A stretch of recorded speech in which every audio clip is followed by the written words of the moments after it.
And You're No, she always said wrong. only 13 seconds. Oh, yeah, But you're wrong, but though. hey, And but we're you started wrong. at I'm the not same time. wrong. I am. Like John What? Z, yeah, like John Z's like sitting there saying like you got 13 seconds. Not only is California off on 3 hours, like Turlock time's off by like an extra minute and 38 seconds. That's like, right. So there's that. You're like in a black Absolutely. hole. Oh, Nombre's okay. got Yarritos with like Hey, paper just- towel. So I want to ask you one question. Just because we started the show off completely Ooh. hating and slamming California. Cheers, Nombre. It wasn't me. Cheers. No, it was not you, homie. I appreciate No, that, by it's the just way. that John Z 14. keeps No. claiming our Hey, time. hold on. Okay. I want to ask. Cut to Out of- promos. Cut out to of the- promos. right. Spine our sponsors are. Go ahead, bro. Hey, how many of you have ever been to California? 0. Nombre, where have you been? To Disney, to LA, Disneyland. Yeah, World, okay, what so is a it? terrible experience of California, okay? Yeah. Anybody else? Anybody? Yeah, that's what I thought. So you have no room You to know say why? nothing. We ain't no dummies. Hey, real quick, What's up? Yeah. Let's real quick. Robert Reyes, first one. Again. No one has yet to beat Robert Reyes, the first one to drop a comment. Jonty, what happens if they do drop a comment before Robert? They beat Robert to the punch for a week. What happens? I will purchase them a bottle of Willow seasoning of their choosing. There we go. Hey, straight up. This is the second show in a row we're talking about. If you can beat Robert Reyes, first one to comment gets a bottle of seasoning. I don't And think you know how you do that? And you know how Look you do who's that? Reyes. How do you do that? You tune in at 8 p.m. Texas time. Yeah. Hey, what you do is you like, share, follow, subscribe. Oh, that's Bring a it. friend. There you go. Friday That night. T. Friday Cormac night made appearance. it Friday. Friday. Boo, boo, boo, boo. Huh? Will- You need to get like Willow a in sound the bite. house. Hello, dudes. Hello. Willow says he's been to San Diego, LA, and San Fran, and he's never going back. Robert Reyes, T. Carmack in the house. He gets it. But first, you know the drill. Let's get to it. Tonight's shots are brought to you by Cleveland Whiskey. Shots. Everybody. Boom, boom, boom, boom, boom, boom. Let's go. And we lost 10 followers. Made a really nice cocktail with their underground maple bourbon. No, their Maplewood bourbon. Yeah, sugar maple. Underground Network sugar maple. Totally nailed that one. It was delicious. Recipe coming tomorrow. And then, of course, we just mentioned it. Willow Seasonings, our proud sponsor That's of our right, Sunday Dave. night That's show. right. Tune in Sunday night with another foodie show. We love them. We support them. They took over our whole network by hostility and great tasting seasonings when we weren't even looking for one. That's how good it was. We love David and his whole family. We love Willow Seasonings. And don't forget about the sauces. They also Friends won Family- Best Rub on the Planet, by the way. Yes, they did. So much good stuff. We don't even have time to mention it all, John Z. Sorry. I'm point. sorry. No, that's a great point, though. Hey, look at you. I like it. Like Frickson Family Farms. We have a great collab box coming out here very soon. Actually, I think there's somebody actually already snuck an order in. I think it was like guerrilla warfare on getting the order in, but somehow an order is in. The rest of it will be going live soon. And dudes, we will be getting our recipe boxes hopefully next week to start working on our first ever TDN cookbook. We're going to do it with Frickson Farms. In the meantime, you can enter to win a free 3-pound tomahawk. Whoa. I'm all for sound effects, but I don't think that was the right one. Wow. I don't even know what it was. That was a chupacabra. That was a chupacabra. It sounded like Bigfoot on you heard it here fire first. through a wet swamp. Anyway, Frickson Farms, they have a 3-pound tomahawk giveaway with a bottle of Willow seasoning of your choice and the e-cookbook of the first ever Dude Network cookbook. Enter right now. Instructions are the link in the Linktree bio. And then also we have Branch Barbecue, our fails of the Yes. week, and also just our everyday sauce of the week, sauce of the day, sauce of the meal, sauce everything. All is it really like an all-purpose sauce? Is it like really your first all-purpose sauce you've had, guys? I'm Yeah. just I like tongue saying, everything. Except Branchero replaces everything until you need mustard, then you use Fieldhouse. Yes. And then don't. That's a great point, John Z. Fantastic point. Fieldhouse mustard, new and improved Thai chili grain mustard. I'm going to try that for the first time on Tuesday. Did he say Thai? Yeah. Yeah. Thai. And then also our good friend and big winner down at Orlando, Redbeard Seasoning. Let's go. Barbecue News Network won second place gift box. That's pretty awesome. And then the street corn seasoning. I'm so glad that this happened because I don't look like a lunatic saying how awesome it is on every single thing. I use it on my Valentine's Day chicken breast.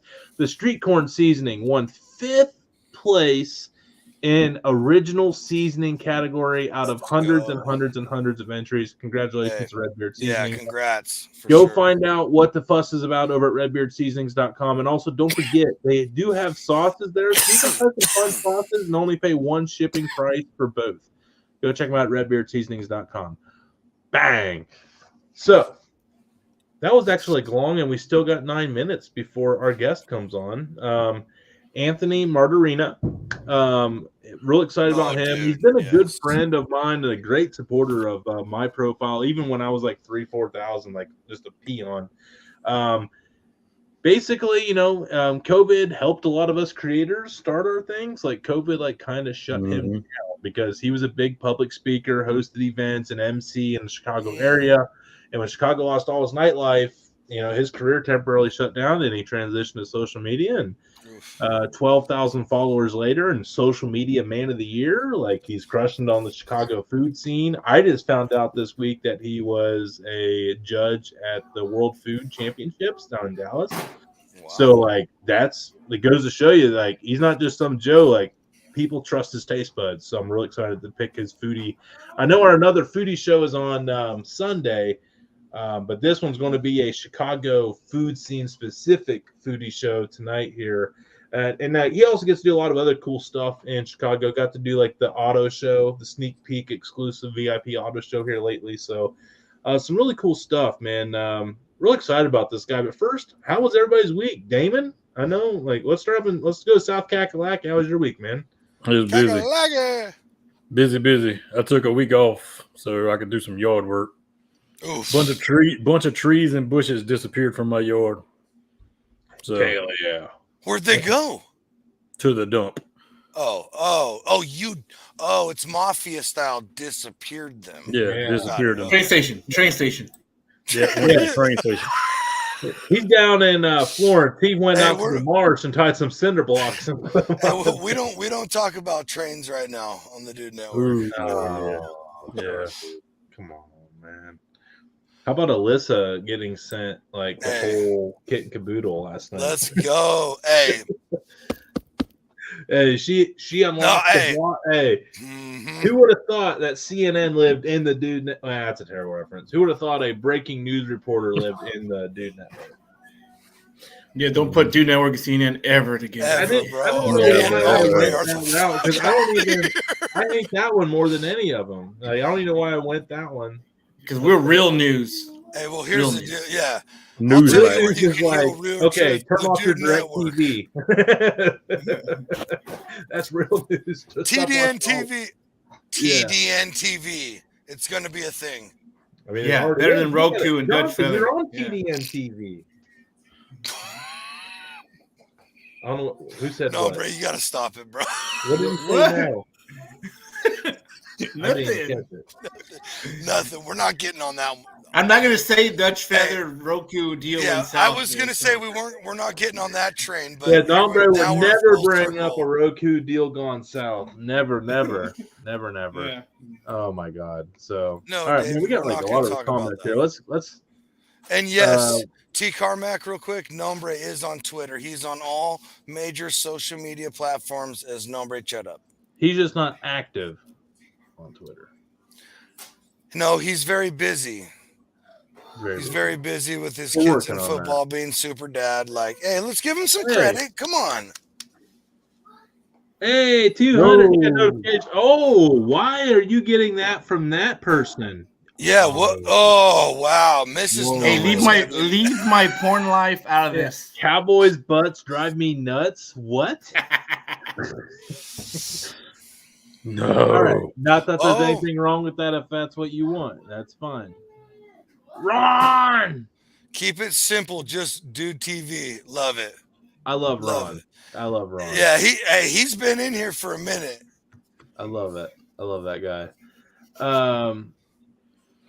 Turlock is only the beginning. Can we talk about meteorites? No. No, we're not talking about that, David.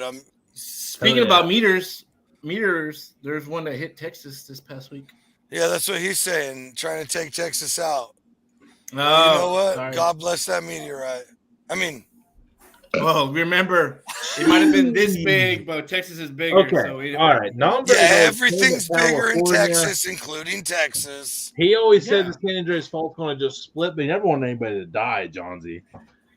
Yeah. See? No, he straight up said...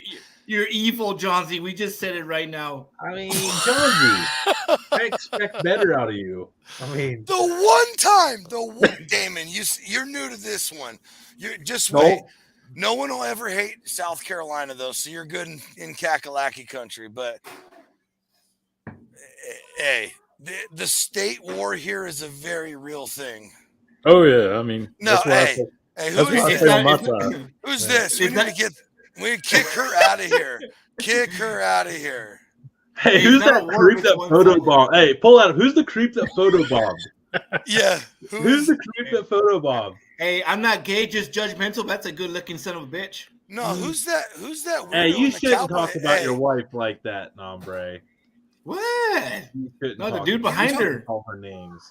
I know you weren't talking about that. Yeah, dude in the back. Can we talk about this real quick? Thank you, T. Carmack. T. Carmack is doesn't it take like 3 or 2.5 Texases to make one? Yes, thank you. Okay, so it's one of those kind of stepchild. It's not even part of the family, it's kind of just to the distance. So it doesn't count. No. It's just like one of those family members of, but just keep your distance. So we don't talk about them. Yeah. Why like that one? Like that one cousin that's just a little bit bigger and better than you. Because you were explaining how perfect Texas was. You don't talk about that one. Just saying. You like to hear the facts. I throw them out to you all the time. Well, see, but the problem is they're Texas bias facts, and so they're only half true every time. You're only half the man, so it's full truth to you. Hey, you know what? Hey, right here, haters always gonna hate on Texas. Yeah. What about how everybody, even people who have never even participated, hate California? But people who have been to Texas still hate Texas. I'm just saying. That's funny. Why is there a large population of Californians moving to Texas? Ooh.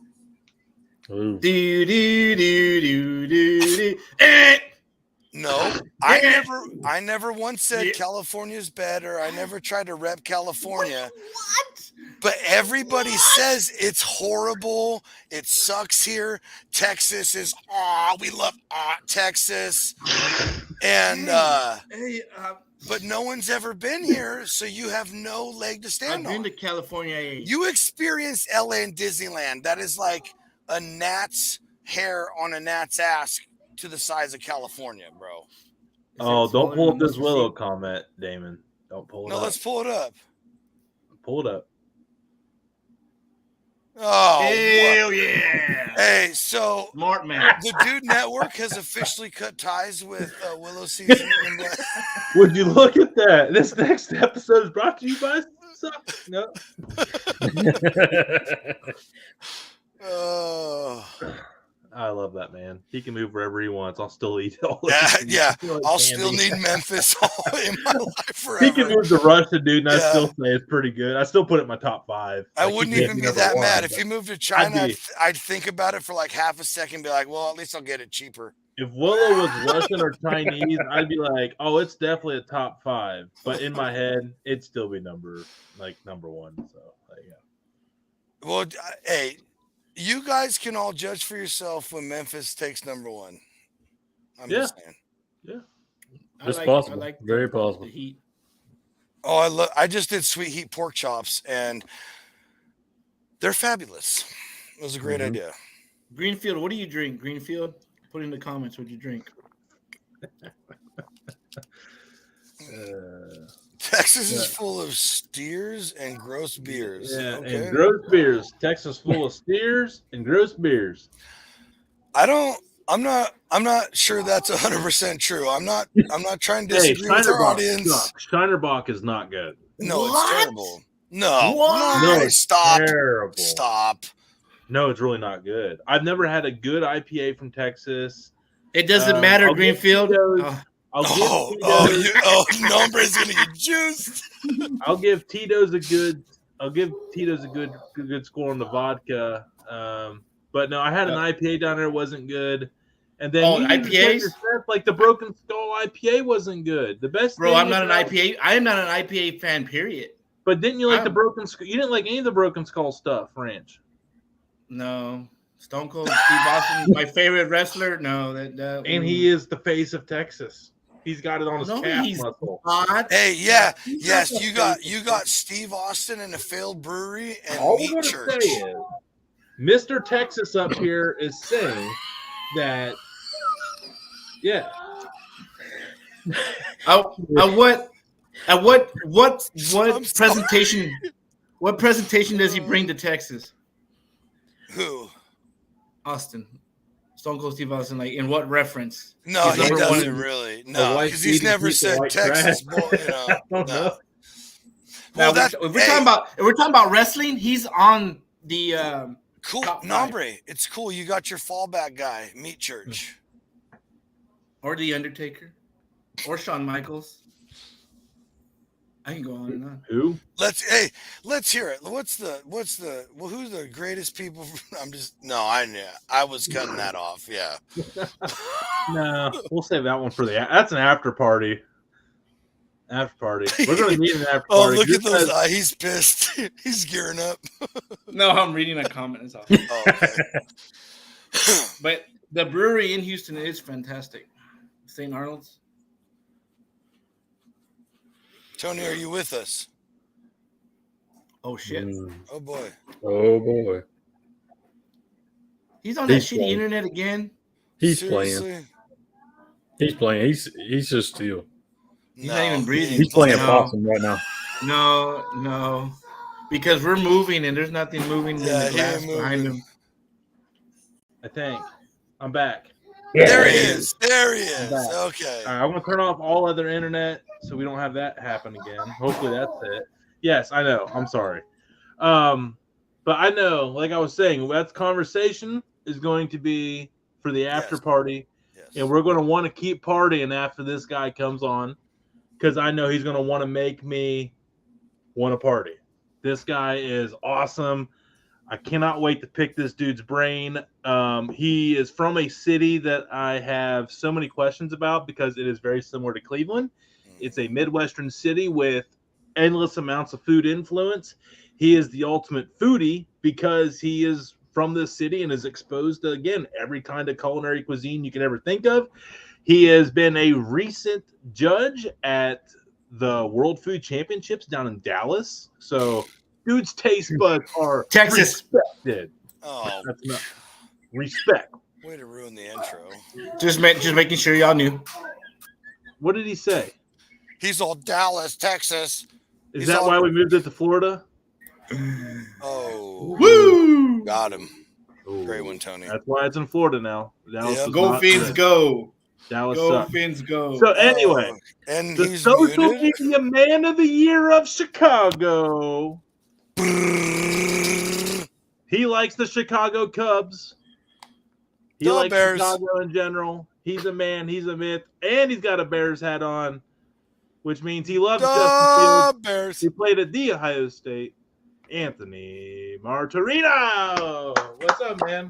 Martorina. We got the number 1 pick in Chicago, so I had go. I had to represent. Let's get this guy up here. There we go. That's good. How are you guys Thank God doing? for the Guys Texans doing being tonight? I walked in on like IPA talk. Are you an IPA guy? No, God, it's so fattening. IPAs. Yeah. I'm done with IPAs. IPAs are so over with. Same. Yeah. Yes. So, it's all about sours, gozes, saisons, and delicious tasting stuff. I'm going to point this way. I don't know him, but he's sexy when it says saison. Do you hear that? Saisons. Don't hype him. He's not gonna let that down. Hey, I'll get to you next. I gotta hype everybody. I'm only gonna walk away. You're gonna love me. So that's what. Yes. I gotta work it one by one. Every single one of it. We already love you for making the poor life choice to come on here and finally succumbing to peer pressure. So thank you for that. Well, you were like, he was begging, just so you guys know, begging. But he said he wasn't begging, but it was begging. That's accurate. I can't even play it off. I basically was like, look, man, guest bailed out. We were supposed to have a head football coach of like a D2 college university on. And I found out like Monday it wasn't happening. And I was like, who can I go to that's going to help us move the needle for this Friday? And I was like, so Anthony, I'm not begging, but I'm kind of begging. He was going to shoot a video how to get a guest on for under $10. So. Wow, he told me he needed $50 to book you. That was all. Hey, that was great. That was fantastic. Yeah, he's pocketing that money for his next 4 videos. Yeah, I see what's going on. Yeah, they always push you when you're under 10K, man. They always push you. Yeah, they like to push you when you're over. Yeah, shit. I'm enjoying that one while it's lasting. Well, oh man, that's guys, funny, thank you so much for having me. I'm sorry it took so long to get me on. This is late. No. Oh my gosh, I feel like an old guy. I know. Yeah. Like that. We're all dads too, and this is like our hidden secret of a boys club. We just tell our wives it's like a really cool podcast that's going places, and here we are. So it's like hey, honey, you're welcome. We need this time, please. But no, thank you so much, man. I'm excited to dive into your foodie brain, and after agreeing to finally getting this all together, I found out some other stuff. I didn't know that you were a judge at the tasting judge at the World Food Championships, man. That's awesome. I mean, I go way back with the World Food Championships. I was their first cheferee. And funny story how that happened in Florida. Mike McLeod, who's the owner of the World Food Championships, I had hosted pre-events for the World Food Championships, and I did 3 live cooking events back to back to back. I hosted the first 2, and the third one I actually judged. And he walked up to me and he's like, "I made something for you." And he pulls out this, striped jersey. It says cheferee on the back. And he goes, "I want you in the arena tomorrow morning on the microphone." And I said, "No, I'm not doing it." I was so exhausted. Literally, you have to understand, I just did 9 hours of culinary events. And I was like, no. And he said, "Just take the jersey home with you back to the hotel and think about it." And I woke up in the morning and that jersey was looking at me in the bed. And I was like, oh, gosh. And I put it on and I walked in that arena at 8 in the morning. We just met eyes. We looked at each other. I picked up a microphone. And he just nodded, and I nodded at him, and there was no words said, and the rest was history. So I actually was the first cheferee there in the pits. It was so much fun. Oh, my gosh, getting to hold the microphone. And when the 10-year anniversary rolled around, Mike called me up, and he's like, "I need you as a master judge." And so that was really exciting to get pulled in for the 10-year anniversary this year. Heck yeah. Oh man, dude, that's epic. Oh yeah. It's I was settling, I kind of. This is how I became the first ever referee. I got brought back for the anniversary. He bullied me into it and peer pressured and power closed me like an old barn door. I always like the peer. As you noticed, Tony, I like the peer pressure. I like to want to be wanted. I want you to want. I was gonna say you like when we never I said want yes you. until I beg. You want me? Let's go. So you're a Cheap Trick, is what you're getting at. Okay. We 2 years ago we were front row at Cheap Trick, and no way. The bass player spent the whole night trying to pick up my wife. Rick was rock stars. Rick was working her so hard. I have video when he realized that was my wife, and he literally flicked me off from stage, front row, because he was so mad that he found out she was my wife. No, damn it. And my wife looked at me, she goes, "You have that on video?" And I go, "I got it on video." Yeah, forever. Yeah, I have that. Yeah. On your anniversary on the big screen. Exactly. Right? Candles are lit. Cheap Trick. You're all, yeah, she's mine, folks. Exactly. That's right. Don't mind me. I'm just over here flexing. Yeah. My wife is. I hope you don't mind me. Cool. I don't need. We totally took a left turn there. So. Hey, welcome to the show. Okay, good. I fit right in then. That's good. If you thought this was going to be like a super structured interview, I think I'm very honest. I think I tell everybody it's sitting around with your buddies having a beer around the campfire vibes, and that's what we go for. I like it. Yeah, I love it. Very natural. Very natural. I know the rest of the guys are gonna love this. When I found out that Tony had competed in World Food Championship competitions, and I asked him, did he ever get the golden ticket? He said no. So I think we need to ask him some questions of where did it all go wrong? Oh, I love this man. He has no idea. He has no idea where. Cinnamon and chili. That's where it went wrong. There we go. Let's go. Tell us there all was about a it, chili buddy. with a cinnamon bun taking first place. Let's talk about it. We did chili with a cinnamon bun? That won the gold ticket. I swear to God, the chili cook-off. I would just change that, because that's even more embarrassing that you lost to Cinnabon chili. Right? You've got to change it. You got to be. He lost to it. It was. He lost to a dessert. Dude, he lost to a dessert. No, Bray. That's the clip. That is the fucking clip right there. Poor Tony's gonna be so sad that he begged me to be on here. I fucking hate this guy. Who invited this guy? Who's that guy? I think we were all about to ask if you wanted to be permanent.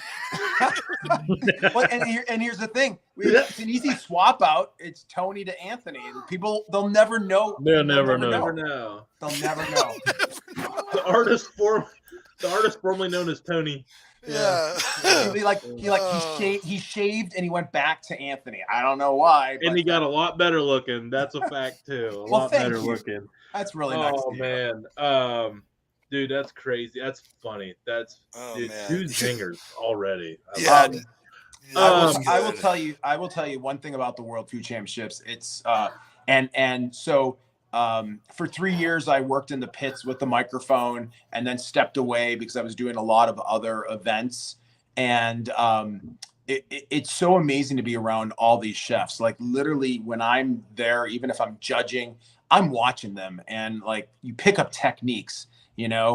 Being Sicilian, literally our family doesn't write down recipes. You either watch them cook and you learn, but you don't, there's no measuring. You taste stuff. If it doesn't taste right, you fix it, So watching these chefs, man, it's inspirational. It's really, really inspirational.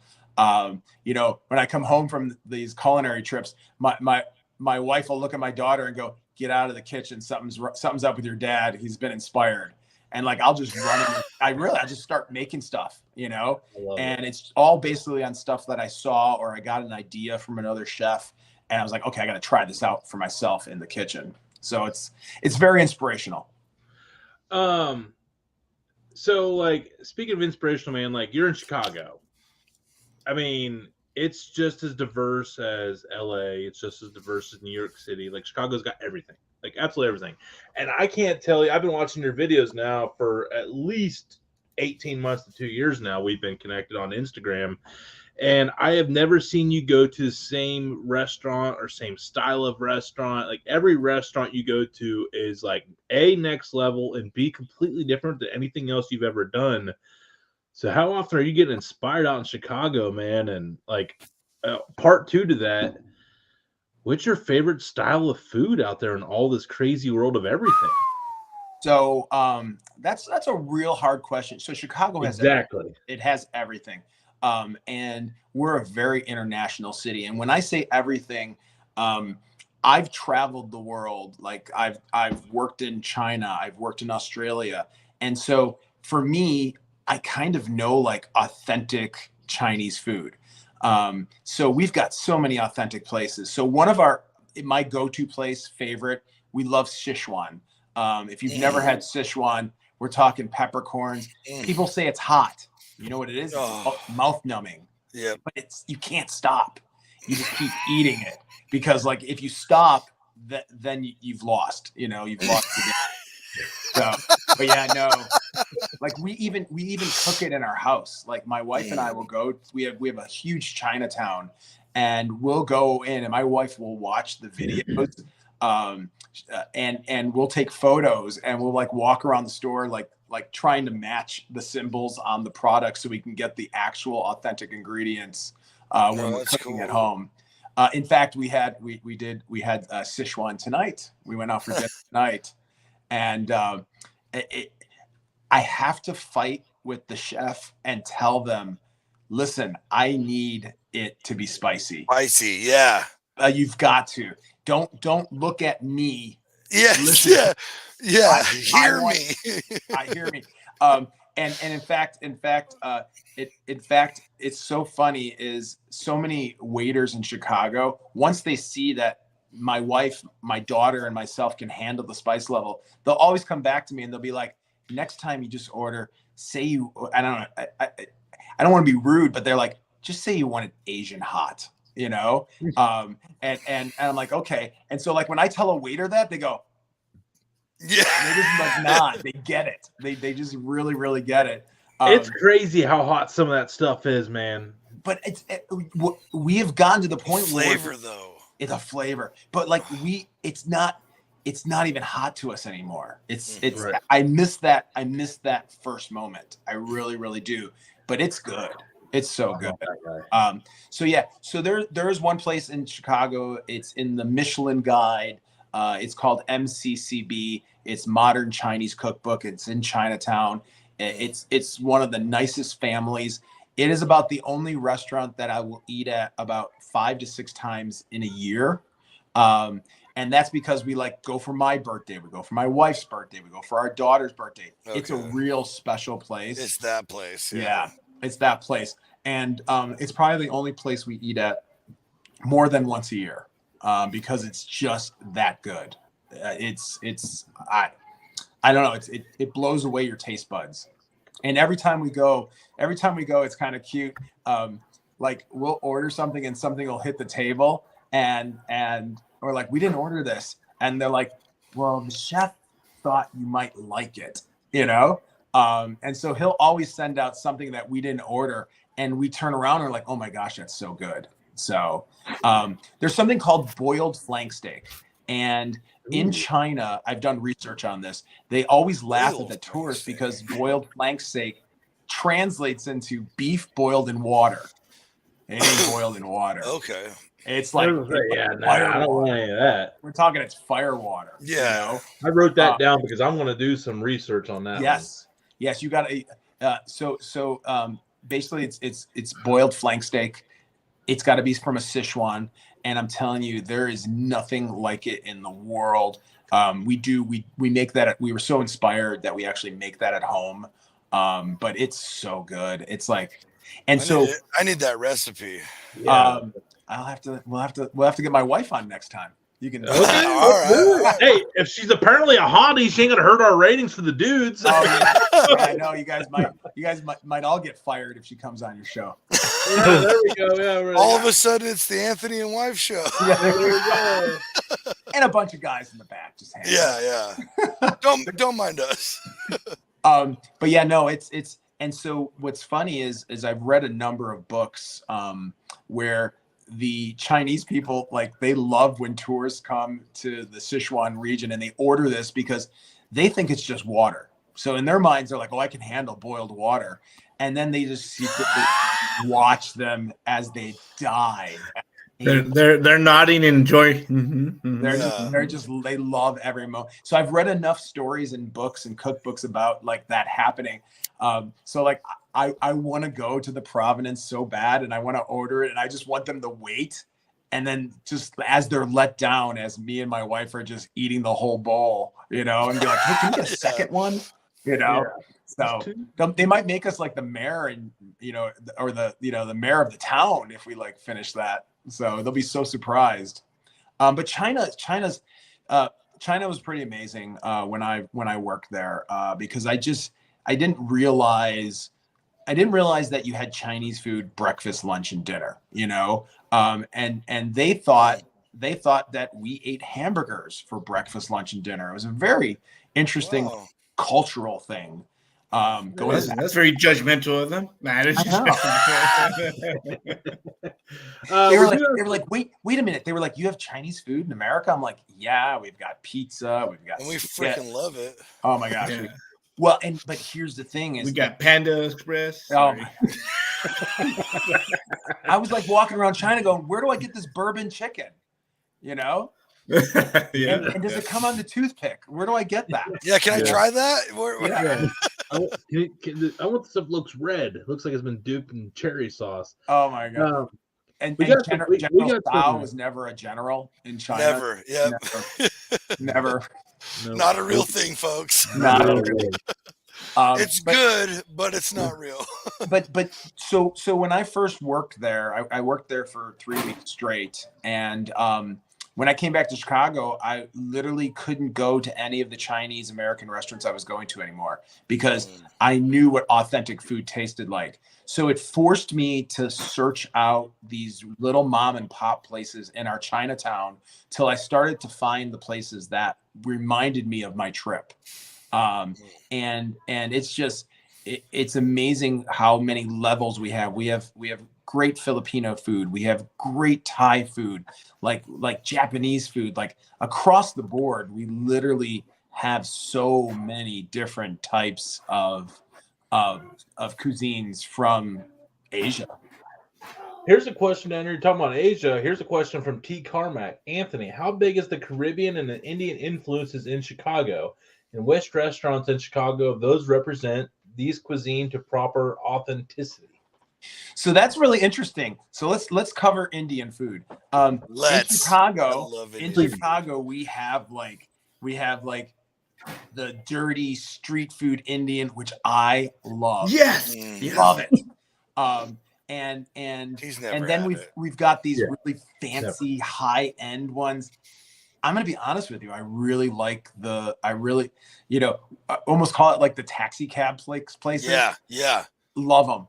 The mom pa type place. You get a giant plate of biryani, a giant plate of of fire chicken, and we're like, no joke, it's like $11, and like I can eat for 3 days, and it's so good. There's this place called Guavnar, and it is like, it's one of our favorites. We literally can walk in there with like $19 and we have meals for like 3 days, our whole family. All I'm going to say is that concept works for content. Yeah. Oh, and I'm telling you, it's so good. But we have a bunch of like higher end, fancy kind of Indian places. But I give me the dirty, the little street home food cook restaurant. Oh yeah, dude. Like love is in the food, where they need to sell X amount to like pay their light bill at the end of the day, so their food has to be good. Like that's the place we're looking. Well, you sweat it out in the next couple hours. No, can we talk about how hot Indian food gets? Oh, you want to mess with spices? Don't tempt Indian food. Is there anything worse than Thai food? I don't know, man. I've eaten a lot of Thai restaurants, and Indian was the one that wrecked me.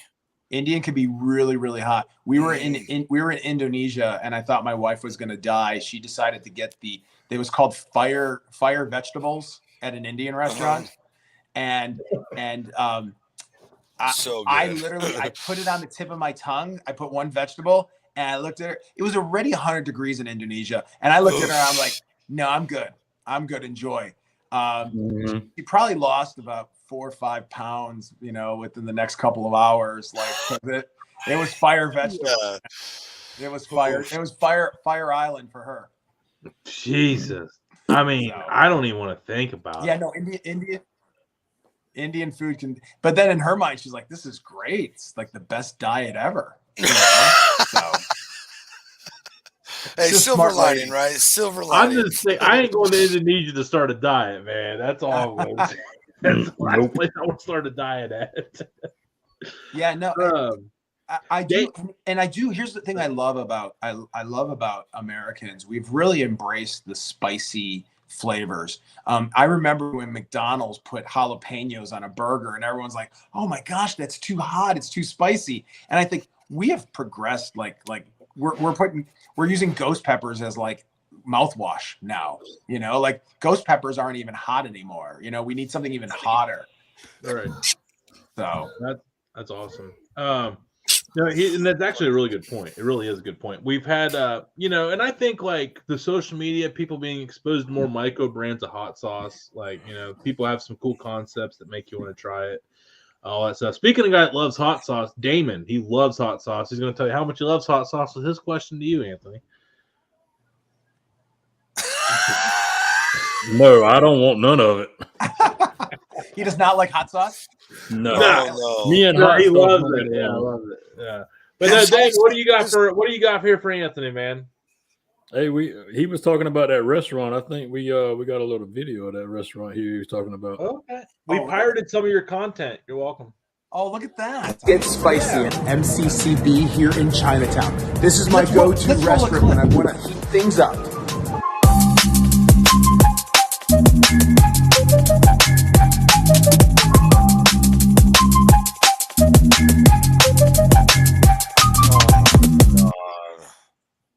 Damn. I am so glad that they are one of the nicest families ever. Like, no joke.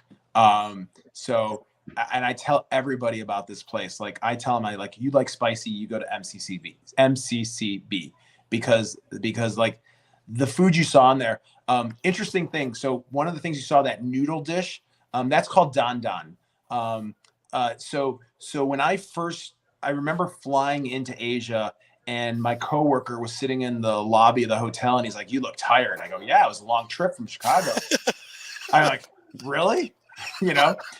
18 hours later, I'm like, "Oh no, I'm fresh." And he's like, "Are you hungry?" And I'm like, "Yeah." And he goes, "I'm gonna order. I think you're gonna like this." And I'm Sicilian. I'm like, pasta? Yeah, I can eat that anytime. Right, yeah. And I remember just biting into it. It's spicy, but it's not overly spicy. It has that crispy pork on top. It's got bok choy in there. And so what's interesting is dan dan is a truly street food in China. So the word dan dan is the actual stick. The guy would carry it on his shoulder, and one half would have the noodles in a bucket, and then the broth would be in the other bucket. And so he would walk down the street selling dan dan. And so it was a real cheap food where you'd get a bowl, and he'd put the noodles in, and then he'd put the broth in. And so truly, truly street food. And I find it really amazing. When I came back to Chicago, no restaurant ever had this.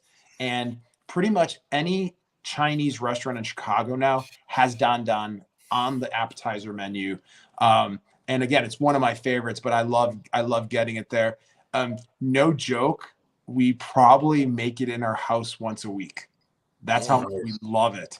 And it's such a delicious dish. And the other thing you saw those were the boiled flank steaks. You could see the redness of that broth with the chili oil just floating on the top. Oh my God. That is life-changing. Like, I would love to see I would love to go with all 4 of you and watch your faces. Sign me up. Sign me up. Yeah, to watch your faces the first time you bite into it, because I want to relive the moment I had. You know, I'll be like, bring towels over, bring some towels over and more water for these guys. Yeah, and let Damon film. Damon can be our film guy. I'll taste it just a teeny bit. About that much. Nombre, man, what do you got here for our good old Chicago friend Anthony up here? Anthony, I'm from South Texas, so the Hispanic culture and food is strong down here. It doesn't get too weak. So what's your experience in Hispanic Mexican food? So your thoughts? Would that be considered more of like a Tex-Mex kind of feel? No, well, there is a Tex-Mex, right? But there still are what grandma showed us and taught us, and our grandparents showed us and taught us. So I guess your Tex-Mex would be like, man, I'm trying to think Tex-Mex on top of my head. Yeah, like a Chuy's. I don't know if y'all have Chuy's or in y'all states. I feel like I've been to Chuy's in my life, but I don't know if I remember. So one of the things that I find really interesting, and I didn't really know it existed, but it's so in Arizona, for example, Arizona is part of the desert that's connected into Mexico. I believe it's called Sonora, the Sonoran Desert. And so they have their own style of food. I don't know if you know that. Are you familiar with that at all? Probably, yeah. I mean, there's different regions of. So one of the things they do is they make it's called a crisp, and it's almost like a Mexican pizza, and it's part of the desert food, and it's like a real thin, like crust, almost like a tortilla, but then it has the cheese and the toppings on it, and so I've noticed that has really started to pop up a lot in the Chicagoland area. And I never knew that type of cooking existed. But yeah, no, it's its own like style and stuff. I guess I wouldn't, Chicago has such a big Mexican population. Like we have an area called Pilsen, and it's like some of the best Mexican food you'll ever find in the whole entire world. Like I really love Mexican food in San Diego because I know it's so close to the border. I guess I've never really been in the south of Texas, but Chicago, like, man, it's really, really good. There's a chef we just went to. His place is called Sueños, and he grew up in San Diego. And I believe his one parent is from New Orleans, the other parent's from Mexico. But his flavor profiles, he cooks on fire too, so you'd like him. He's a total, like, this guy can cook anything on fire, and like, I'm gonna tell you, I'm blown away with the flavor profiles that he delivers. He made a ceviche for us, but the process on the ceviche, so he cuts all the fish in house. He takes the carcass of the snapper, and during dinner service hangs it above the flames of where they're cooking, right? It dries out the fish. Then after that 24 hours of service, it drying out, he then marinates that in like lime juice and a bunch of other stuff. And this concoction he makes ends up in the actual ceviche. And like, I've never tasted anything like it. And I'm like, wow. I've been to a million restaurants. I've never seen anyone drying the carcass of fish over dinner service, you know? How does that happen? But yeah, no, how do you get to that point where like, you know what? Yeah, right. Let's try this. I have this leftover Baylor string twine. Like, let me just suspend this. And the funny thing is like I've been around chefs so much.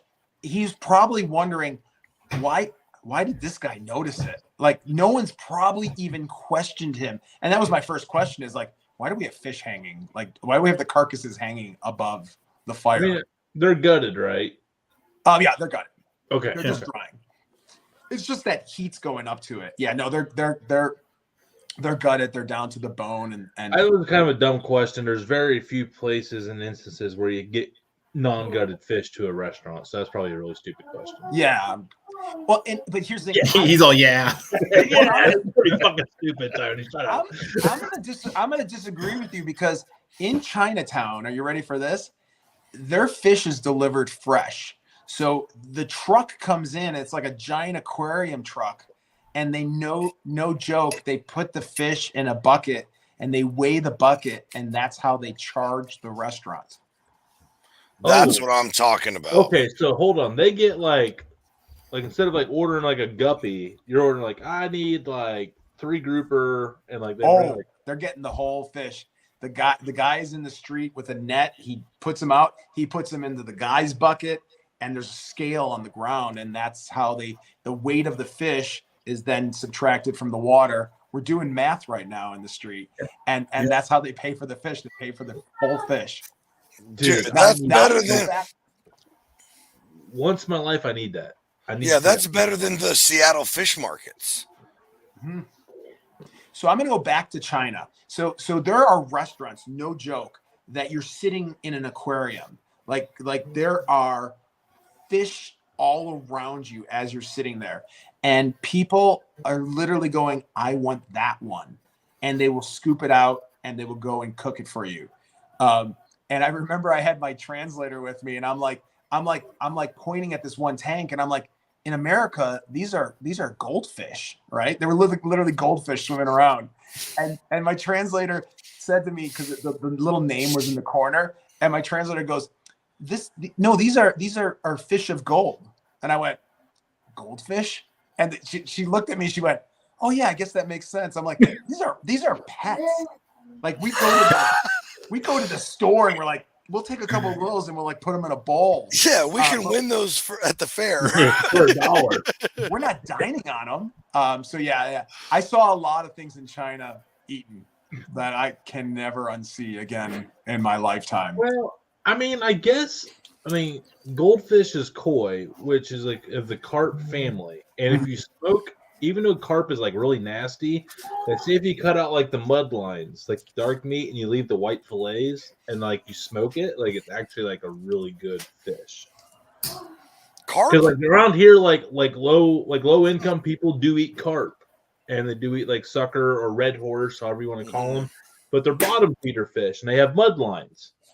But the mud line's down the middle. So you have the white fillet by the spine and you have the white fillet by the belly. Yeah. So you can take the middle part out, the mud line, and just cook just the top and bottom, and that's just white meat, and it's actually like a pretty good fish.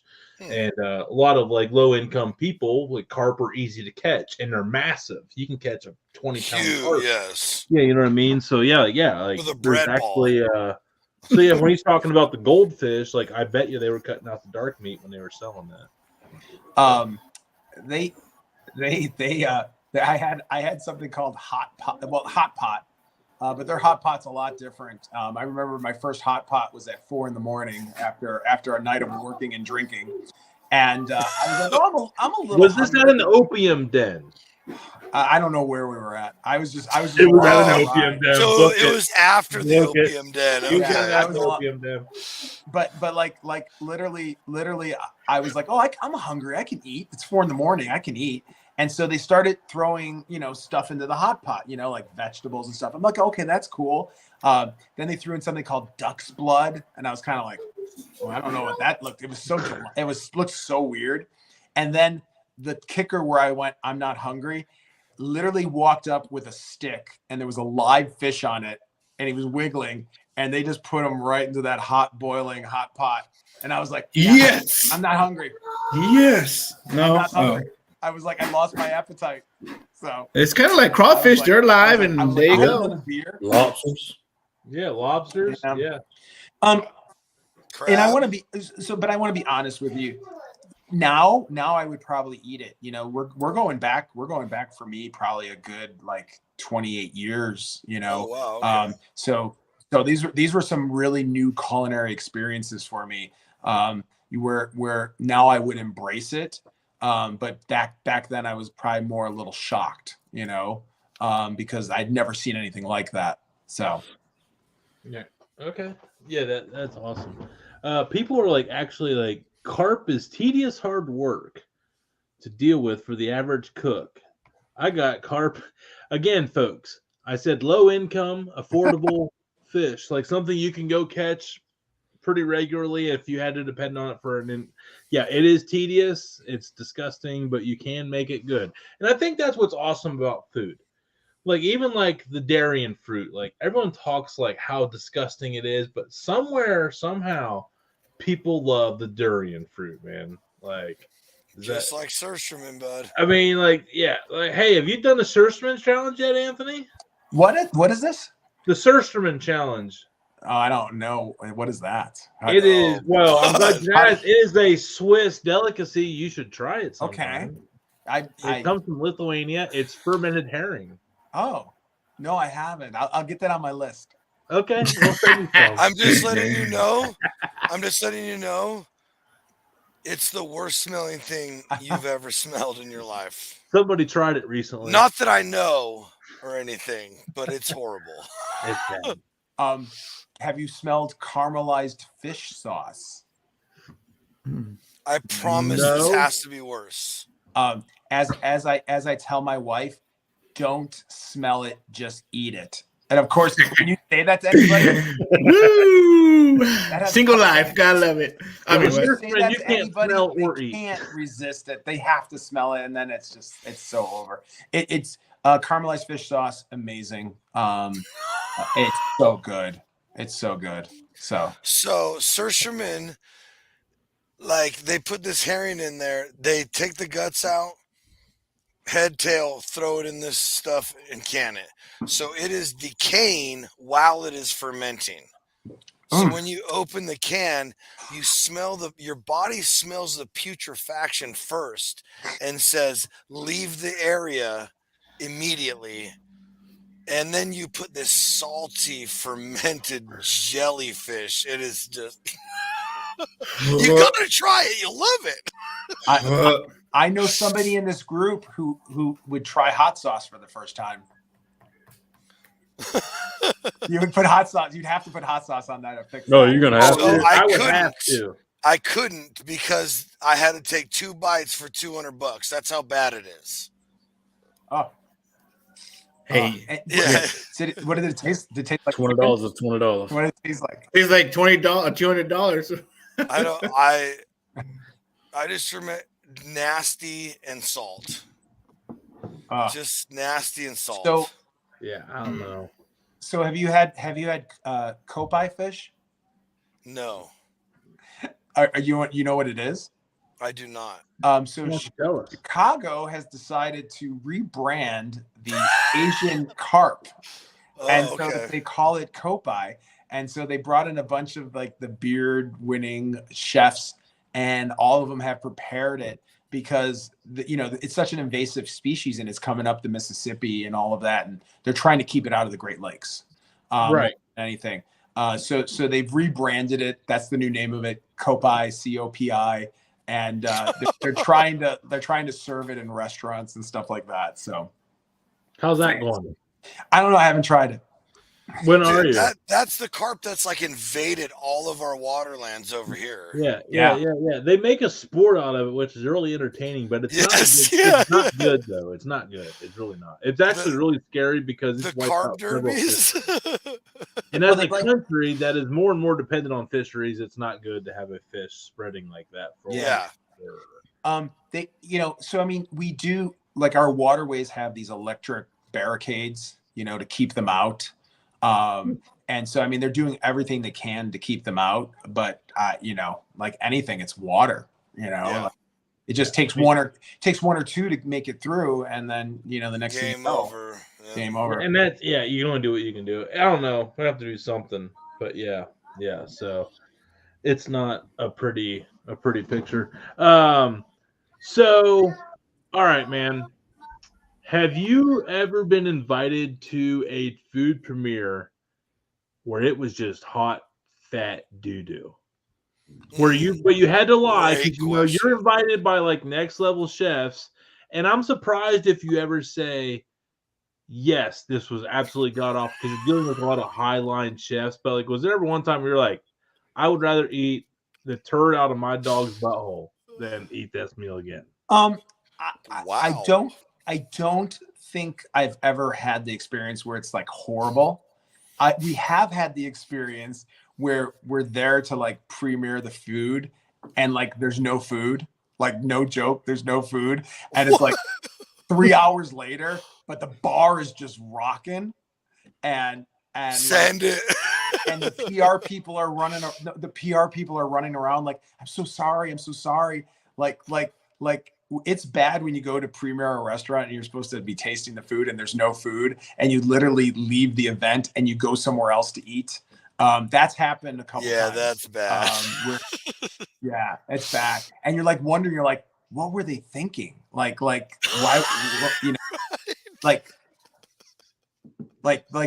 everyone was like plastered. Like there's only so much you can drink. But and you're drinking, you're thinking, okay, there's food coming. Yeah, they're like one more. Because that's in the restaurant industry, that's the key. Like, hey, restaurants behind, throw free drinks out. Like the pressure goes on the bar. That's when you need to have a solid bartender, and that's where it's a whole like a good restaurant is everything. Yep. When the bar's behind, like the kitchen can throw out some like quick hors d'oeuvres or something like that to throw around or something like that. So you know, like anything, I love chefs, and you know, they put their heart and soul into making a dish. Anytime I've ever had something that's bad, really, really bad, I've not blasted them publicly. I have told the chef on the side. I will give them my verbal review. I will then send them my printed review. And lots of times they will end up like inviting me back in. They'll be like, okay, can you try this now? And I love that because they've taken my notes and they've adjusted it, they've modified it, they've fixed it. So that's the one thing is like, I don't want to crush a chef. You know, it's hard to make dishes. It's hard to execute sometimes. You know, sometimes it's not even the chef's fault. You know, it could just been executed completely wrong by the staff. Yeah. Maybe that's lack of training and stuff. So yeah, so I do have a heart for them because I know they're artists. Have I made chefs cry? Yeah, I have. I've totally made some chefs cry. You're so heartless. Damn, you're like the guy on what was that movie on Netflix that got the food truck? Yeah. Where he makes grilled cheese. Yeah, I know what you're talking about. Yeah. I've gotten better. So what I do is I do a two approach on this. I tell them what was really good, and then I tell them what was really bad. I used to start out with what was bad. Yeah, you got to start. It's a sandwich, dude. As a foodie, it's a sandwich. Compliment, shit show, but the colors were cool in the restaurant. Like end out. Like hey man, your people greeted me very classy. You got a great team. The food sucked ass. It was really bad. Probably would never eat it again. But hey man, the feng shui of that restaurant is killer. I have even like we're talking, you know, we all eat with our eyes. So it's just not about taste, it's appearance and what you see. And lots of times dishes can be plated wrong. And one chef I remember, she came out, she said, "How is everything?" And I said, "Look at your tables." I said, "Look at the dishes and look at the food as it's placed on there." I go, "Everyone feels like they're being gypped right now. Like your plates are all wrong." And she looked at me, she kind of nodded her head, and she walked away.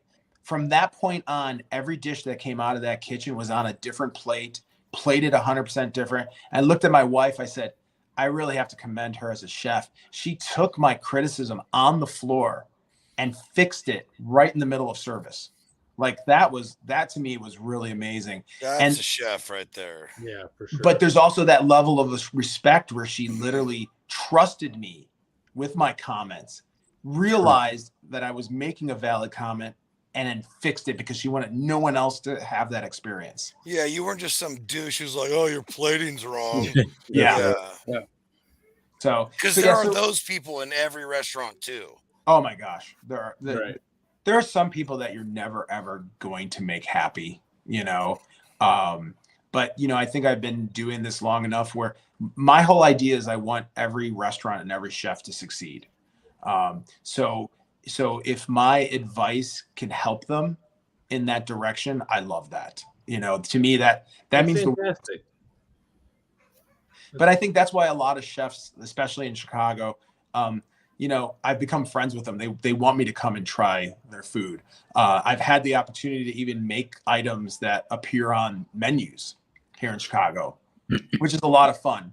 My last collaboration, it was really funny. I you know, chefs have their little notebook. I've got my notebook with like recipes and stuff. And we sat down with the chef and he opened up his notebook and I opened up my notebook. And he said, we were thinking pork. And I was like, well, I'm glad you went there because that's my first ingredient. And like, I literally went through this sandwich that I had created. And they looked at me and they closed their book and they're like, we're going to make yours, which I thought was really funny. It was really, really that's cool. Which was really cool. But then I was like, this was really cool. Then I was like, wait a minute. They closed their book. I'm like, what did you make for me? And they were like, well, you really love our meatball. This is really cool. What they did, and they made this sandwich maybe 2 months after I created mine. They took meatballs and compressed them. And then what they did is they sliced it like gyro meat. So they made a sandwich with sliced meatballs like a gyro meat, and then they put tzatziki on it, and so it was a real interesting concept. It was almost like a beef sandwich. It was almost like a sliced beef sandwich, but Greek style. So I did think it was cool, but it wasn't going to be my sandwich. And if I'm going to have a sandwich with my name on it, it has to be mine. But like I was like, that was pretty damn cool. I should have been like, I should have closed my book and like, let's go with yours. Yeah, let's go with yours. Absolutely. Yeah, like flip the table on them. Good question here from T. Carmack again. Anthony, what food celebrities are you a huge fan of and why? Who is the next best up and incoming chefs in the U.S. that you have come across here lately? So that could be anybody in the Chicago scene or anywhere you've been, really. So celebrity chef wise, I was really impressed with Brooke Williamson. She's out of California. She is doing a pop-up in Chicago for 3 months, and I'm gonna tell you, her food was some of the best food I've had from a celebrity chef in a while. Really sweet person, and her flavors were so good. She did this really cool thing. She took the actual crab claw, and she took the crab cake, right? Put the crab cake around the meat of the claw, breaded it, and then deep fried it. So as you bite into it, you've got crab cake, and then you've got whole crab in the center. Oh, damn. Man. Damon, you down for that? Hallelujah. That sounds like a South Carolina dish. That sounds like something we can do in the South. Yeah. But yeah, no, she's really amazing, and glad that I've met her, and glad that I've had an opportunity to taste her food. And you know, she's an inspiration too. I really think, especially, you know, when you have a woman chef and she's a badass, I think she's very inspirational. You know, even to girls in the culinary field. You know, it's a very male dominated thing. So when you have someone in there coming in and she's kicking ass, I love it. Because she can stand up and take down the big boys. That's awesome. I'm excited for that one then. I need to come out. I'm telling you, Anthony, if I ever come, like, there's a chance every once in a while I could be close to Chicago. Like, I'm going to hit you up, and we're going to go do a foodie trip, man. We're going to do something. Yeah, I don't want to like burn my asshole out though. I'm not on your taste buds on spicy, so I don't want to burn my asshole out though. I do that. Yeah, buddy. Can we go with like? I'll make the trip for that. Can we go with like a deep dish pizza? Oh, deep dish pizza. We're talking Chicago. We got. Oh yeah. That was my question. If we ever best Chicago deep dish pizza. I'm gonna have to go. I missed what anybody else said. I blocked you all out. Sorry, I blocked you out. No, you're good.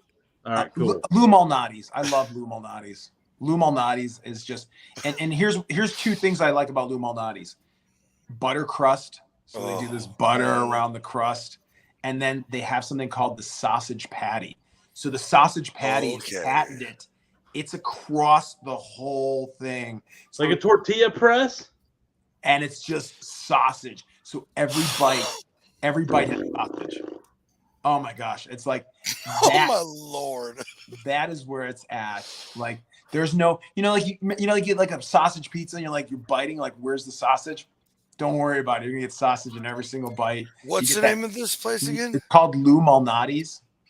Like the Illuminati. Johns, you know about the Illuminati, but it's Lou Malnati. Yeah, I'm also Italian, so you can pipe down, bud.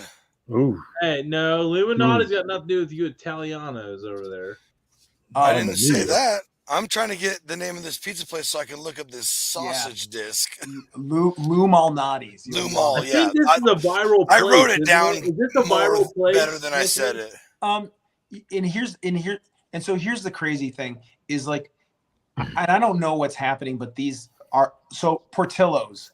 They sold to that Boston big group for like $1 billion. So I don't know if I like these like big hedge fund companies coming in and buying our like beloved like local places. Lou Malnati's was another one. Just about 6 months ago, they sold for almost $1 billion. And like that's a lot of money, man. And but I'm like thinking too, like if we had Anthony Martorina's pizza and I was in it and I was like, $1 billion, I'm done making pizza, right? I don't. Right? Yeah. I'm out. Bye. Because like you're literally at that point, you're setting up your family for the rest of their lives, and they can do whatever they want. I'm just saying my number's a little less than that. If anybody's interested. Oh, do you have your own? You got your own pizza place? Let's do it. No. I'm just saying I could be bought for a little less than that. Mine's for like yeah, I got a number that's debt-free number. I'm out. Yeah. Yeah. So I want to go back to pizza in Chicago because we're more than just deep dish. So the two famous pizzas in Chicago would be deep dish, but we also do pub crust or tavern crust, and it is paper thin. Like that is one of my favorites. And literally it's a cracker crust. Yeah, I was gonna ask. And like what I love about it is you can keep eating it because it doesn't fill you up. So you got this nice crunch on there. Yeah. You got the toppings on top. Man, there's nothing like tavern style in Chicago. It's like, it's so good. And a lot of people don't know about it. Like it's kind of the tavern crust is pretty much for the locals. The deep dish is for the tourists, But Chicago has progressed to this level where, no joke, we have chefs here from Rome. We have chefs here from Naples. So Chicago is like a mecca for pizza. So you can get Naples pizza, Roman pizza, Detroit style, Sicilian. We have Quad City pizza. Detroit's weird. So hey, Detroit's a real thing, Johns. You take it back. It's weird. Sauce on top. That's just weird. Shut your whore mouth, Johnsy. Jesus. Wow. But Detroit stole pizza from this. It's a Sicilian pizza. Yeah. It's just they forgot. They probably were making it. They forgot to put the sauce on it. Let's go. Put it on top. Put it on top. Quickly, 3 strips. No more. We only have so much sauce. Yeah. There's probably some truth to that, and if not, I'm gonna change that on Wikipedia tonight. So when you guys wake up, You tell Michelin chefs what to do. I don't understand why you can't change Wikipedia. Yeah, you're like, well, this is actually how it happened. People change Wikipedia all the time. For easy payment of $20, you can change anything. Yeah, you want. you can change. I helped someone with the history report a long time ago because they were like, "Hey, will you read this?" They know my mom's a teacher, and it was a story about George Washington, and it said all this stuff. And I go, "Where'd you get your information?" They went Wikipedia, and I went on there to show them. It said George Washington's first job was at McDonald's. Like, folks, do not trust Wikipedia. So here's what's unfortunate. I remember my senior year, Wikipedia was then an acceptable. Yes, I know. Yeah, that's horrific. Nombre, I know you got some more shit up your sleeve down in South Texas, man. What you got for Anthony, man? Let me brainstorm. Johnsy, you got a question for him? I feel like I still haven't addressed his Southern Texas question. I feel so bad. I think I need to. What's your favorite South Texas food? That's got Mexican heritage. Are you asking me? Yes. I don't know. I don't know any South Texan food. I don't know. I don't even. Nombre. We like you even more for that reason. All right, hang on. We're gonna get you off the big screen. Nombre, you got this for shot, man. Shoot your shot. Trapas. I mean, you were never offered to eat beef sweetbread? No. Okay. How about intestines, tripas? No. No. Oh, damn. Okay. Really? Crazy. Tripas is huge. Yeah. Okay. Have you ever had menudo? Like I thought he had everything in Chicago. So what was the last thing? Have I had what?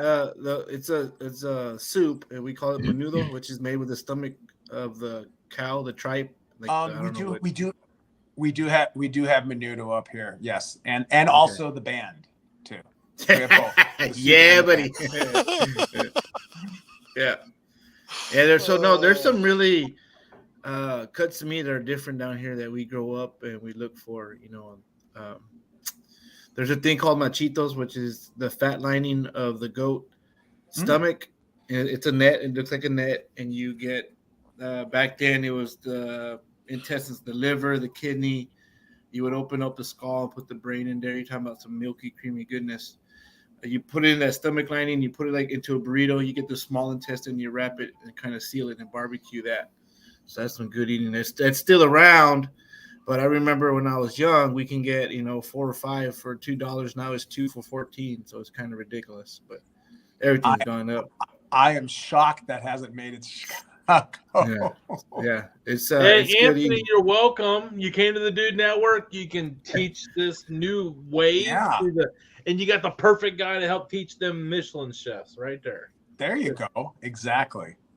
Hey, seriously though, man, like that South Texas cuisine he's talking about, it's pretty fun. It's a lot of yeah, no, stuff.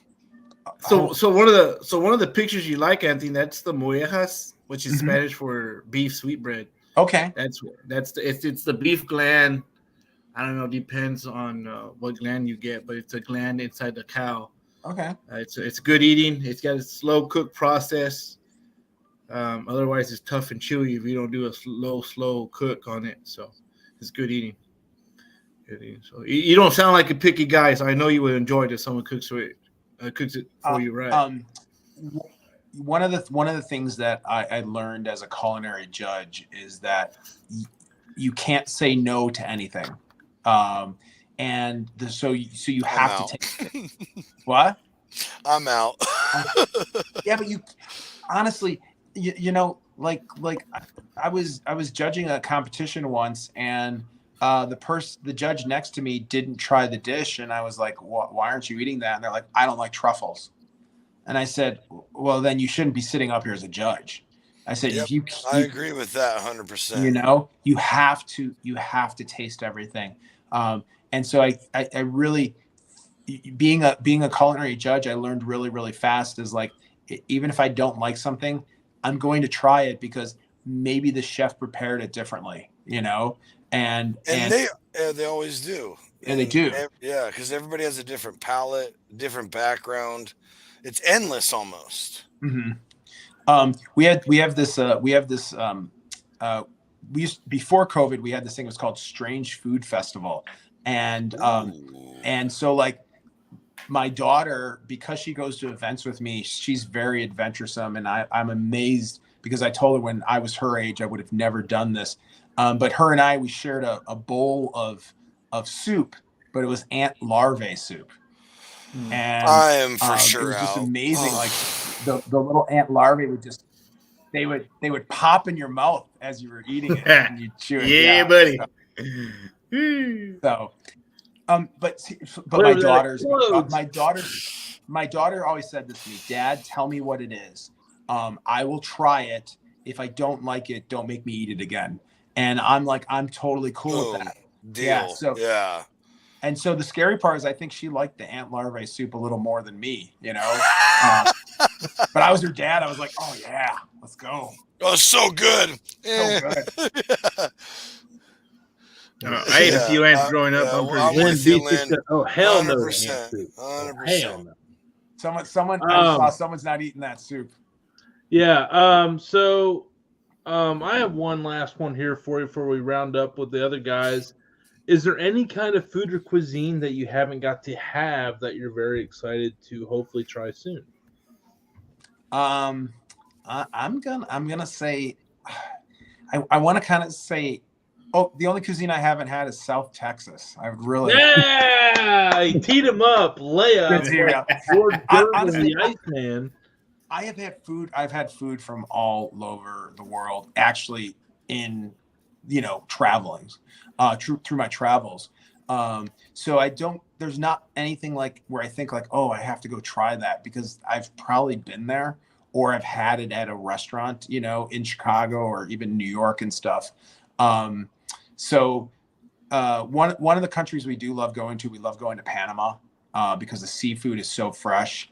We love to go to the seafood market, and like that's some like really, really amazing food. Like they sell like a pint of ceviche that's like fresh made on the beach for like $2.50. Like what? That's so good. And then the beers are 50 cents. So literally you're committed into this for like under $4. Perfect. Here's the thing. Only for the best ceviche ever. I have yet to have ceviche. Oh, really? No. I've never had it. In Ohio, can do it, Tony. Where I'm at, you can't get that good of stuff to make. September, we're making some. No, just get some fish, some shrimp, cut it small pieces. Get your lime or lemon, whatever you want. Yep. I really want to. I'm not comfortable with it myself, so I definitely want someone to show me like this for sure. Dude, I'm definitely all in on this. This guy can show you how to make ceviche. Okay, it's really easy. Okay. And there's always YouTube. There is always. Yeah, no, ceviche is really, really good. Some places in some restaurants, they cook the fish and then they, real good ceviche should be thrown in the lime juice raw. Let that lime juice cook it. There's nothing better than it. Amen. That's fantastic. That like something so natural as like citrus acid can cook it. Oh, dude, my favorite was this shrimp ceviche that I've had that someone used to make. Man, it was so good. Yeah, we made grouper. We made grouper ceviche. Okay. All right, Damon. All right. Damon. Coming out of left field with a banger. We're going out of left field with a banger. Exotic from South Kakalaki. All right. The silent assassin has spoken. Hey, Nombre, ceviche. What fish out of Corpus port are you going to pull? Trout, sea trout, ceviche, red. Yeah, red, black. A snapper, red snapper. No, red fish. Oh, the red fish. Yeah. The one with the dot on its tail. Sea bass is always good. Snapper is always good. Oh man, but sea bass is such a great cut to put in ceviche, though. I mean, I don't know. A nice little grill. I don't know, little caramelized wine sauce on top. No. Okay. Damn. Wow, we're getting Michelin star down there. No, I'm telling you, he went, crank that shit up to 100. I like it. That's why we bring him on. That's for damn sure. Well, I mean, Anthony, like, dude, like, this was awesome. This was absolutely freaking awesome. Like, we're blessed to have you on here, man. Blessing us with your time, man. I know you're obviously a very busy man. You got a lot going on. Keep crushing it, dude. Like, Chicago is a beautiful place, and I hope at the end of the day you realize that you are like a lucky man to be in a market where you can just do literally anything foodie, man. And I see you're capitalizing on it. You're living that life. Final thoughts for you before we send you out of here and have a few minutes here with the boys on a wrap-up party, man. You know what, guys? Thank you so much for having me. This was a lot of fun. I really, really enjoyed it. Hanging out with the dudes. It was a lot of fun. I made Tony a little nervous the other day. I told him, I said, wouldn't it be fun if I answered every question with one word? So I think he was really I was trying to keep him on the edge there. So I did a little longer sentences for you, Tony. So I hope you're happy. I appreciate that. I mean, we would have had fun with it because I could have been like, yes. Yes, no, we would have like done the Wheel of Destiny. We would have like, had the wheel and been like, yeah. Love talking food with you guys. I hope I answered everyone's questions. And thank you so much for having me. I really appreciate it. No, you were awesome, man. Yeah, awesome. Appreciate it, Anthony. Dudes and dudettes, the man of Chicago. I'm just going to call you the man, not even the foodie, the man of Chicago, the man, the myth, the legend himself, Anthony Martorina. Martorina. You got to do the hands. Martorina. It's Italian. Roll yours. It's always with the hands. That's how you know we're serious. Yeah. Yeah. I always tell people, I go, I'm not yelling. That's just how I normally talk. Yes, exactly. Thank you. The man that's not fugazi. No fugazi here. Anthony Martorina. You have Italian background, like Sicilian. Okay. So first generation here. So. Oh wow. Oh okay. Damn. All right. Okay. Shit. So as a, you know, when we talk about food, you know, being born in Chicago and then going to visit your family in Sicily was a whole different world. You know, there wasn't a grocery store. You would go to one place to get the cheese and the ricotta. You'd go to another guy to get your meat. Yeah. You know, you'd go usually in the city. The guy would come by in the little cart and he'd sell his vegetables, and my grandma would throw her little basket down, you know, and she'd buy the fruit from the fourth floor. Oh yeah. It was a different, like for me. And then when my cousins would come to Chicago, I'd take them to a grocery store and they'd be like this. Like they couldn't believe that I could go to one store and everything was there. They blew their mind. And but when I was a kid, I would go like with my cousin and like we'd be on the farm and we'd have to go get all the ingredients because like we didn't have a refrigerator, you know? So like we'd go for like 3 hours just to get all the ingredients for lunch. And I'd be like, there's got to be an easier way. Like, we just want to eat lunch, you know? And like, we literally would go to all these different places just to get all the ingredients. And I you know, the grass is always greener on the other side, you know, like when I look back on that, man, everything was so like, talk about fresh, like nothing like that, you know? So, you know, even in my house today, my wife and I, we go to the grocery store sometimes 4 or 5 times a week because I hate food waste. I don't want food waste. I don't walk into a store and drop $500. I walk into a store and I probably spend like 20, 25 because I know what I need for the next 2 days. You know, try to do $10, right, Tony? Yep, $10 right there. That's right. Our $10 guy there. Unless it's Valentine's Day, then I got to get them off the cans of vegetables, though. Come on, we need some fresh vegetables. Stop doing that canned stuff. Well, here's the thing. I picked the worst time. Okay, I picked the worst time in Ohio to do fresh vegetables in January and December for these videos. I did do frozen. I did fresh. No. You're like no. No, I didn't. Right. I have not. It has not been on. Hey, honestly, like it's tough in the wintertime in Ohio to do fresh veggies. That's why I do the frozen and the canned, because it's the best option I can get. Well, go to the frozen section. I'm sure you can get some nice frozen vegetables next time for the same. Yeah, I have done that on a couple. You go right to that. Okay, so everyone, here's I get the fresh vegetables, but it's extra prep work for people. So the reason I do the canned is it's cheaper, it's easier, and we're still getting people to eat veggies instead of frozen pizzas. I'm not trying to be a superhero, just trying to be Spider-Man, you know? He's the shittiest superhero. Webs. Hey. Yeah. I'm just saying, we can do better than frozen. My goal was better than frozen pizzas and Hot Pockets and KFC and McDonald's. So if people are eating canned veggies, it's better than McDonald's French fries. It's a start. I see your vision. I see. Hey, if we're a decathlete, which I obviously am, it's not about how you start. It's the girth and the length of the distance. That's terrible. Oh, okay. Girth has no business in Yeah, not sure. Are we still talking about vegetables? What are we No, talking we're talking Yeah, about we went Asparagus, from baby, asparagus, the super veggie. You know, Oh boy, wrapped in prosciutto. I guess we're in the after party now. Yeah. I was going there. He's still here, so we're just doing it. He's obviously wanting to party. I'm ready to party with the guy. I mean, what are you drinking, Anthony? By the way, I see you drinking. It's a mystery beer. Okay, wait. We was looking at the top. Is it a beer that most people would know, or is it local to Chicago? It is. It's Is that a Michelob Ultra? I was so worried. Too fat of a can. No, it's not. It's not Michelob Ultra. I was so worried that you were going to ask me what the beer was, so that's why I put it in this mystery koozie. It's a Corona. It is so not a Corona. It's so I'm so embarrassed. Is it Tecate? Blue I'm Moon? so embarrassed. I'm so embarrassed to even show it. It is local. It is local. It's Lipton.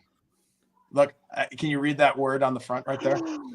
Do not be embarrassed. Holy The Beast? shit, we become Are brothers. you drinking the Beast? Let's go! Light. It's Friday night. See, you gotta clip that one, Am I Jonesy. really I now got one? you. Am I That really brings now one back of the dudes? so many memories that my grandpa Oh, raised yeah, childhood dude. testing secondhand smoke. I really love it. I literally it brings back so many bad memories. So I've got to be honest. I've got to be honest about this. So in Wisconsin, I've got some really nice beers, but I just wanted something light to drink along and hang out with you guys. Nothing too heavy tonight. And so that's why I went with the light beer. But no joke, 20 cents a can. Yeah, Shut you can't the go wrong front with door. beer. Yeah, exactly. So Hey, Anthony, you want to see something really cool in my studio? yeah. Oh boy. I have a sign. Raw power. Unleash the Beast. Oh, Yes. is that? Yeah, there we go. I love it. Yeah, we used to drink it That's all the above time the back fifth in high floor school. bourbon. We called it the I Beast. stole that fucker fair and square back in college, and it stays with me forever. Allegedly. No, it's. I mean, hey, prove it, bitch. She don't know which one. I went. Oh to wait, a lot of no, bars. statute of limitations are up by now. Yeah, that, and I was in. Not 6 that I different know anything states about partying that. at numerous bars that all got fair and square. Signs came up missing. So good luck proving that's that one. Don't. And I was gonna say, don't trust him. He's not a lawyer. Don't. Oh, me? Hey, there's a No, guy called the definitely Hammer not. out in Illinois, isn't No. there? A guy called the Hammer. The The billboard guy. He's got. I don't. Is he? He's got billboards all over the place. He's called the Hammer. Yeah, I make my daughter laugh all the time on the road trips because I'm always like, broken fingernail, call the Hammer. I'll get your money for your broken fingernail. You know, like it's just like the Hammer's like does everything. So he's the guy. Accuse me of probably stealing your sign. Call the Hammer. Call the Hammer. missing beer sign. I know the guy. Call the Hammer. So yeah. So trust me. You always need like a cheap beer just hanging out in the house because you just never know if one of your Yahoo friends is gonna stop by and start drinking all your good stuff. You just move them to the crap. You're like, this is all I got. You know. So Yeah. Bingo. It's like That's how you do it in the high school parties. You got your one fridge, you got your guest fridge, and you get a secret mini fridge in your closet. Yeah, that's a dude law. I've got these really cool beers from Revolution Brewing, and I almost poured one tonight. But they're doing some real cool stuff with like double barrel aging on their beer. It's called their Deep Wood series, and like there's this rye, and it's aged in a I forgot which double barrel it's aged in, but it's like almost like 15% alcohol, and it's so good. Oh my gosh, it reminds me of beers in Europe, you know, that just are dark and they're deep and like they pour like a wine and like it's so beyond beer. They're just really amazing. Oh man, we didn't get into the beer scene. Yeah, I love Nombre. Yeah. Favorite beer? Go. Mine? Lone Star. No, Nombre. Oh. The other Lone Nombre. Lone Star. Lone Star, typical. Damon, go. Miller Lite. My man. Johnsy.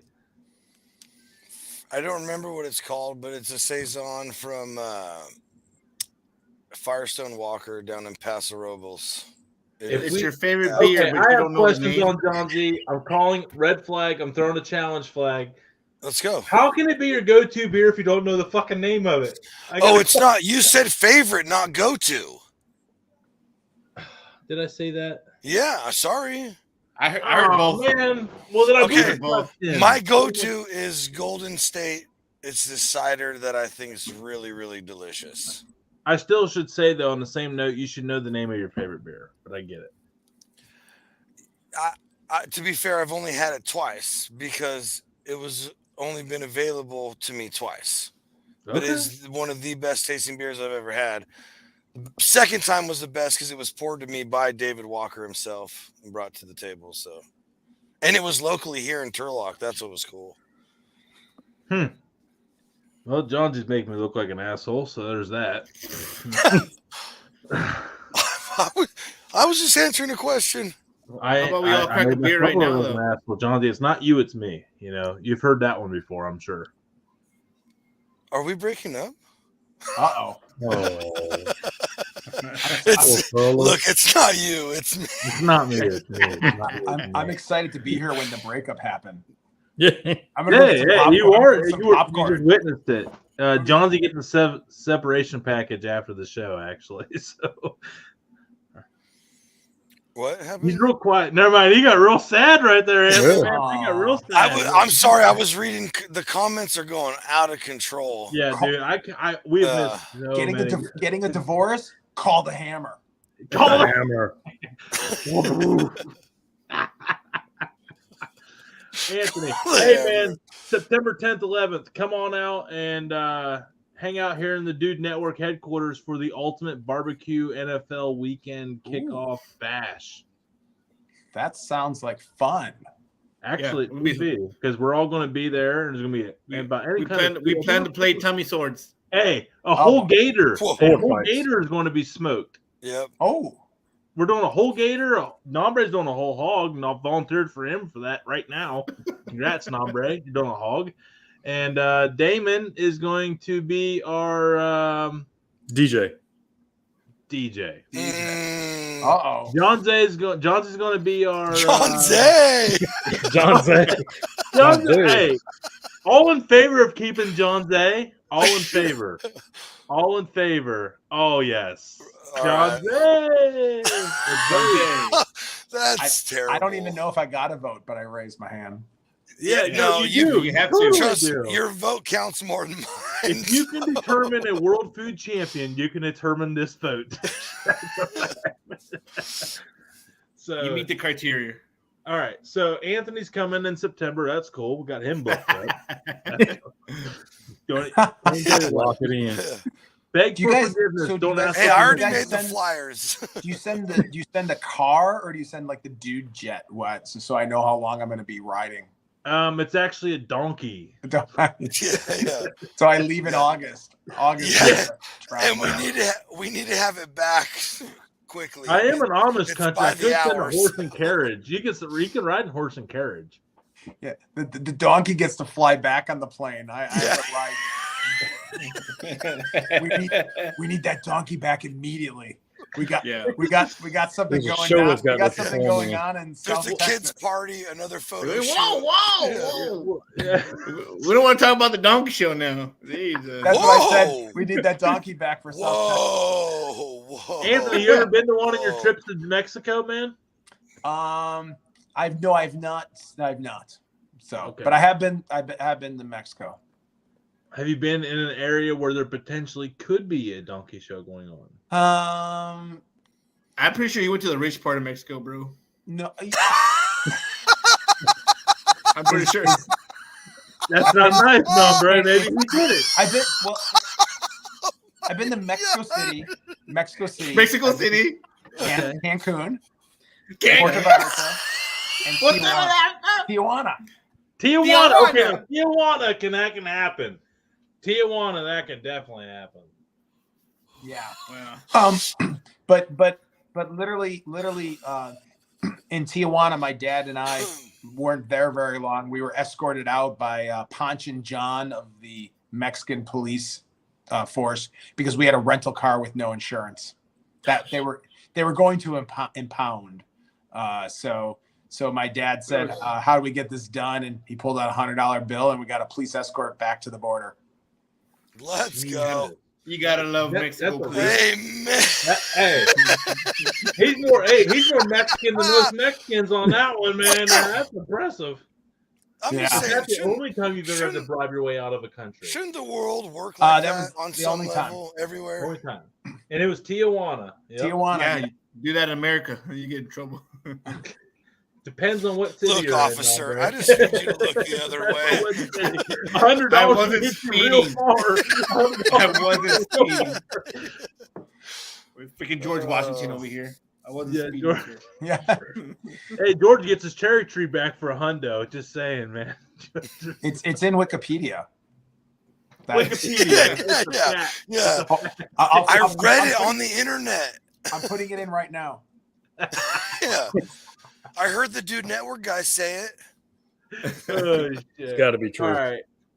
I think this is an epic point to end this show on. Dudes and dudettes, you guys are all awesome. Thank you so much, everybody. Thank you again, Anthony Martorina, for coming on here tonight. John Z, Damon, Nombre, thank you guys so much. You guys are absolutely awesome, and we will see you on Sunday with just another foodie show. Don't forget, Higher Barbecue. Up with John Z and Damon on Sunday at 9 o'clock Eastern Time, 6 o'clock Western Time, 8 o'clock Texas, Chicago time. Sorry, Nombre. You're getting buzzed in tonight. But we'll see you all Sunday at 9 o'clock, and we'll see you next Thursday for Random Thoughts of the Rev. And next Friday, you have to tune in what guests we got on here, but I'm telling you now, it's a banger. We'll see you then. Later.